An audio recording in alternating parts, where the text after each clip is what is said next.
اعوذ باللہ من الشیطان الرجیم بسم اللہ الرحمن الرحیم السلام علیکم ورحمۃ اللہ وبرکاتہ نحمدہ ونصلی علی رسولہ الکریم یا رب لک الحمد کما ینبغی لجلال وجہک وعظیم سلطانک۔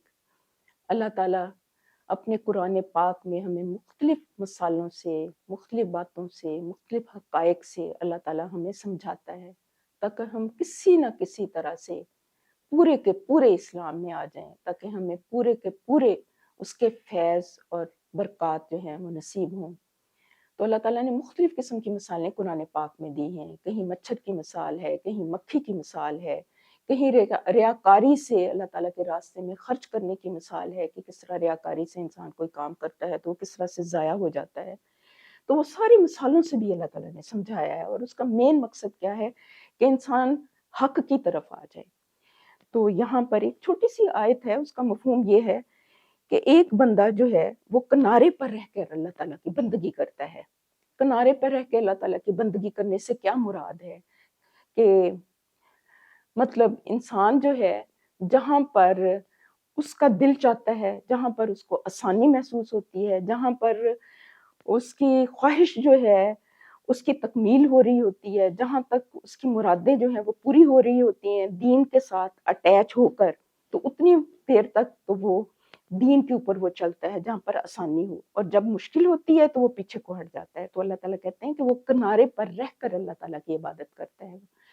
تو یہ والا جو عمل ہے نا، میں یہ دیکھتی ہوں کہ آج کل کے دور میں بھی اور پہلے بھی یہ والا عمل بہت زیادہ ہمارے اندر، اس میں مطلب ہم سبھی شامل ہیں، ہمارے اندر یہ موجود ہے، یہ والی کمی جو ہے۔ تو اس چیز کو ہم نے کریکٹ کرنا ہے، میں نے، آپ نے، ہم سب نے، کیونکہ اللہ تعالیٰ قرآن پاک میں یہ تلقین کرتا ہے کہ دین کے اندر پورے کے پورے داخل ہو جاؤ، ادخلوا فی السلم کافہ۔ یہ نہیں کہ جب دل کیا تو اس چیز کو مان لیا، اس حکم کو مان لیا، اور جب دل نہ کیا تو اس حکم کو نہیں مانا۔ ایسے نہیں ہے، جو اللہ تعالیٰ نے بتایا ہے، جو حضور پاک صلی اللہ علیہ وسلم نے کر کے دکھایا ہے، اس کے اوپر ویسے ہی ہو بہو عمل کرنے کی کوشش کرنا اور کرتے رہنا۔ یہ علیحدہ بات ہوتی ہے کہ کئی دفعہ انسان جو ہے غفلت کا شکار ہو جاتا ہے، کئی دفعہ بھول کا شکار ہو جاتا ہے، کئی دفعہ بیمار ہو جاتا ہے، کئی دفعہ اور کچھ ایسی وجوہات ہو سکتی ہیں، لیکن جان بوجھ کر پلاننگ کر کے کہ نہیں ہم سے تو نہیں ہوتا، ہم نہیں کر سکتے، اور وہ چھوڑ دینا، اور جہاں پر تھوڑی آسانی ہوئی تو وہ کر لینا، یہ بھی تو پھر اپنے من کی بات ہی ماننا ہے نا۔ یہ پھر اللہ کی بات تو نہیں مانی نا، کہ جو آسان ہے وہ لے لیا اور جو مشکل ہے وہ چھوڑ دیا۔ یہ پہلے جب حضور پاک صلی اللہ علیہ وسلم کے دور میں بھی کچھ لوگ اس طرح سے کرتے تھے، جہاں پر ان کے مفادات ہوتے تھے وہ والا حصہ وہ لے لیتے تھے، اور جہاں پر ان کے مطلب مفادات نہیں ہوتے تھے تو وہ پیچھے ہٹ جاتے تھے۔ تو یہ وہ ایک مثال دیتے ہیں نا، پنجابی کی ہے یا اردو کی مثال ہے، بہرحال کہ میٹھا میٹھا ہپ ہپ اور کوڑا کوڑا تھو تھو، ایسے نہیں ہوتا۔ جو اللہ تعالیٰ نے احکامات دیے ہیں ان کو ہو بہو ماننا جو ہے وہ از حد ضروری ہے۔ تو اس چیز کو تھوڑا سا ہم اور ڈسکس کر لیتے ہیں۔ اس کا جب ہم تجزیہ کرتے ہیں نا تو وہ دیکھیں کہ، اور دوسرا ایک اور چیز ہے، اس طرح کے پھر انسان کے ذہن میں آتا ہے کہ اس طرح کے طرز عمل کی وجہ کیا ہو سکتی ہے۔ اس کی وجہ یہ بھی ہو سکتی ہے کہ انسان جو ہے اس کے عقائد درست نہ ہو، اس کے ذہن کے اندر کلیئرٹی نہ ہو، اس کو اللہ تعالیٰ کی ذات کی معرفت نہ ہو، اسے حضور پاک صلی اللہ علیہ وسلم کی سنت کی اہمیت کا اندازہ نہ ہو، اور جب اس کو انسان جو ہے اس طرح وہم و گمان کا شکار ہوتا ہے، شک و شبہات کا شکار ہوتا ہے، تو پھر اس کے عمل کے اندر وہ مثبت تبدیلی نہیں آتی۔ تو یہاں پر اللہ تعالیٰ اس چیز کی طرف ہماری توجہ دلا رہے ہیں کہ کنارے پہ رہ کے عبادت نہیں کرنی، بلکہ جیسے اللہ تعالیٰ نے بتایا ہے، جیسے حضور پاک صلی اللہ علیہ وسلم نے ہمیں سکھایا ہے، اس کے مطابق ہم نے اپنی زندگیوں کو ترتیب دینا ہے۔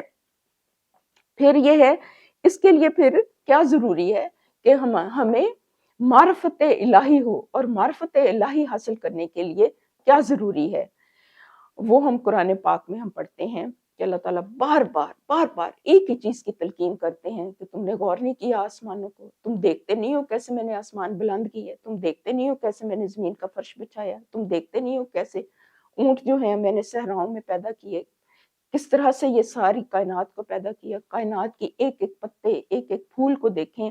یہ تو چھوٹی چھوٹی مثالیں ہیں. مطلب اللہ تعالیٰ کی تو اتنی نعمتیں ہیں کہ ہم گن ہی نہیں سکتے، ان کا احاطہ ہی نہیں کر سکتے. یہ جو پوری کائنات ہے یہ اللہ تعالیٰ کا فعل ہے، یعنی یہ اللہ تعالیٰ کا فعل ہے. اور قرآن پاک جو ہے وہ اللہ تعالیٰ کا کلام ہے. اور جو ہمارا وجود ہے اس میں بھی اللہ تعالیٰ کی نشانیاں ہیں کہ ہم کیسے بول رہے ہیں، ہم کیسے دیکھ رہے ہیں، ہم کیسے سن رہے ہیں. تو یہ سارا اگر انسان غور کرے تو اسے پھر اس چیز کا ادراک ہوتا ہے کہ وہ رب ہی ہے جس کے آگے ہم نے جھکنا ہے، جس کی اطاعت کرنی ہے. اور یہ جو ہوتا ہے نا کہ تھوڑا کر لیا تھوڑا چھوڑ دیا، تو یہ پھر نتیجہ خیز نہیں ثابت ہوتی یہ چیزیں. اب دیکھیں کہ بچے کو جب اسکول میں داخل کرتے ہیں تو ایسے تو نہیں ہوتا کہ ایک سبجیکٹ پڑھ لیا اور دو چھوڑ دیے تو تین چھوڑ دیے، یا اپنے چوائس تو نہیں ہوتی. وہ جتنے سبجیکٹ ہوتے ہیں وہ سارے پڑھنے پڑتے ہیں، اور جتنے سبجیکٹ ہوتے ہیں ان سب کا ایگزام دینا پڑتا ہے، اور پھر آگے کی کلاس میں پروموٹ ہوتے ہیں. تو دین کے بارے میں ہم کیوں اس طرح سے مطلب لے تو لال کرتے ہیں، اور ایسے ہمارا طرز عمل یہ کیوں ہے کہ جو چیزیں پسند آتی ہیں صرف اتنا ہی ہم لیتے ہیں اور باقی کو ہم چھوڑ دیتے ہیں. تو اس چیز کے اوپر ہم نے ضرور فوکس کرنا ہے. یہ میں اس لیے بیان کر رہی ہوں کہ اس کے پیچھے ایک بہت بڑی وجہ ہے. اور وجہ کیا ہے؟ وہ وجہ یہ ہے، مطلب میں یہ سمجھتی ہوں کہ انسان کچھ کرے بھی اور کچھ مطلب وہ محنت بھی کرے، کچھ نہ کچھ تو انسان کرتا ہے نا، لیکن اس کو اس کا صلہ بھی نہ ملے، تو پھر آپ خود سوچیں کہ اس کا کتنا بڑا نقصان ہے. اب جو دنیا دار لوگ ہوتے ہیں نا، اور مطلب نان بلیورزی کی طرف آپ دیکھ لیں، تو وہ جب پورے خلوص کے ساتھ دنیا بناتے ہیں تو وہ پھر دنیا میں بہت ترقی کرتے ہیں، کیونکہ وہ اللہ تعالیٰ کو انہوں نے ایک سائڈ پہ رکھا ہوتا ہے، نعوذ باللہ خدا نہ خواستہ. اور وہ پھر دنیاوی کوشش جو ہے وہ پورے دل کے ساتھ وہ کرتے ہیں، تو انہیں دنیا میں ترقی بھی ملتی ہے، فیم بھی ملتی ہے، کیونکہ انہوں نے کچھ قوانین کو اپنایا ہوتا ہے، اور وہ قوانین اچھے ہوتے ہیں، وہ اچھا رزلٹ لاتے ہیں.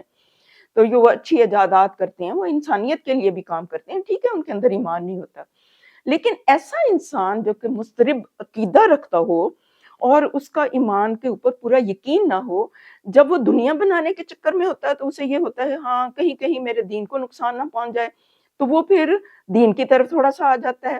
جب دین کی طرف آتا ہے تو اسے ہوتا ہے کہ کہیں میری دنیا میرے ہاتھ سے نہ چھوٹ جائے، تو وہ کشمکش کا انسان شکار رہتا ہے. اور وہ مطلب یہ ہے کہ نہ اس کی دنیا ٹھیک طرح سے بنتی ہے، نہ آخرت ٹھیک طرح سے بنتی ہے. اس لیے ایک راستہ پورے خلوص کے ساتھ اختیار کرنا انتہائی ضروری ہے.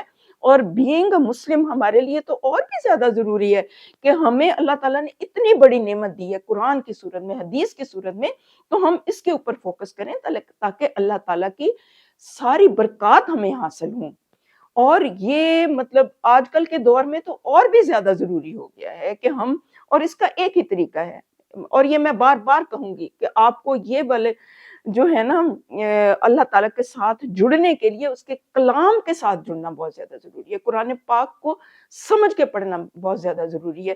اور اس کے لیے ضروری نہیں ہے کہ ایک دم سے انسان جو ہے بڑے بڑے کام شروع کر دے اور وہ کہے کہ میں نے پورا قرآن جو ہے ایک دم سے سمجھ لینا کر لینا. بس وہ اپنا سفر شروع کر دے، خواہ روز کی ایک آیت سمجھ کے پڑھے، اگر نہیں سمجھ آتی تو اچھے لوگوں کی صحبت میں بیٹھے، لیکن اپنی زندگی کے اندر قرآن پاک کو وہ ضرور شامل کرے تاکہ اس کے عقائد کی درستگی ہو اور اس کو پورا اس کے ثمرات ملیں، تاکہ اس کو پورے ثمرات ملے. اب صحابہ کرام کی مثال دیکھیں کہ جب حضور پاک صلی اللہ علیہ وسلم کے زمانے میں جب انہوں نے ہو بہو قرآن کے اوپر عمل کیا تو ان کو اس کے ثمرات ملے، دنیا بھی سنوری اور آخرت بھی سنوری. اس کے بارے میں بے شمار احادیث ہیں، اور وہ یہ ہیں کہ آپ صلی اللہ علیہ وسلم نے بھی یہ فرمایا نا کہ پہلے تو یہ ہے کہ میں چند آیات ہیں ان کے میں ترجمانی آپ کے سامنے رکھتی ہوں. وہ اس طرح سے ہے کہ فرمان ہے کہ مومن تو حقیقت میں وہ ہیں کہ جب اللہ کا ذکر کیا جائے تو ان کے دل لرز جاتے ہیں. سورۃ انفال کی آیت نمبر 2 ہے کہ یعنی ان کے دل کے اندر اللہ تعالیٰ کی یاد ہوتی ہے تو ان کے دل لرز جاتے ہیں، پھر وہ اس کے اوپر عمل کرنے کی کوشش کرتے ہیں. جو لوگ ایمان لائے ہیں وہ سب سے بڑھ کر اللہ سے محبت رکھتے ہیں. سورۃ البقرہ آیت نمبر 165. کہ ہم نے یہ بھی دیکھنا ہے کہ ہماری محبت کا معیار کیا ہے. پھر ہے کہ ہم نے اپنے شک کو یقین میں بدلنا ہے، اچھے لوگوں کی صحبت اختیار کرنی ہے، قرآن کے ساتھ تعلق کو مضبوط کرنا ہے، سنت کے پیروی کرنا ہے۔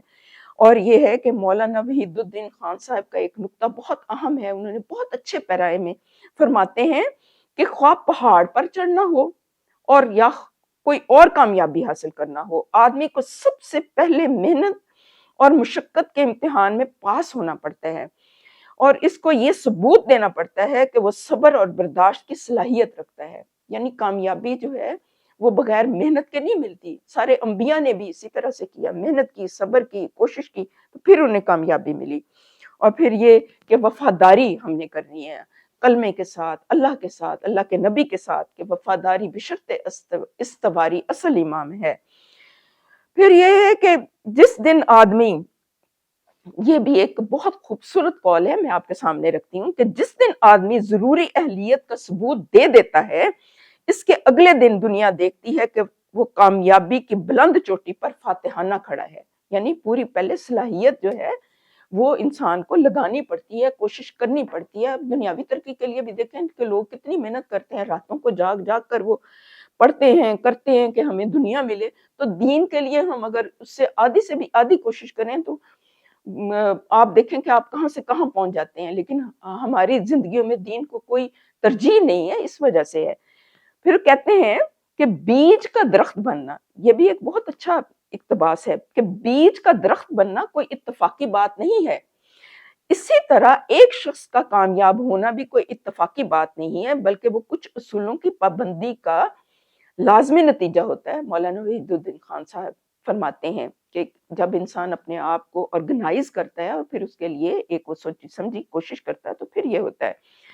پھر ہے کہ یہ واصف صاحب کا ایک بہت خوبصورت قول ہے، وہ میں آپ کے سامنے رکھتی ہوں۔ وہ کہتے ہیں کہ فانی کی محبت فنا پیدا کر دے گی، فانی کی محبت فنا پیدا کر دے گی، باقی کی محبت بقا پیدا کرے گی۔ فانی کی محبت دل سے نکال دو تاکہ آپ کو بقا کا راستہ ملے۔ اور پھر کہتے ہیں کہ جو کسی مقصد کے لیے مرتے ہیں وہ مرتے نہیں، اور جو بے مقصد جیتے ہیں وہ جیتے نہیں۔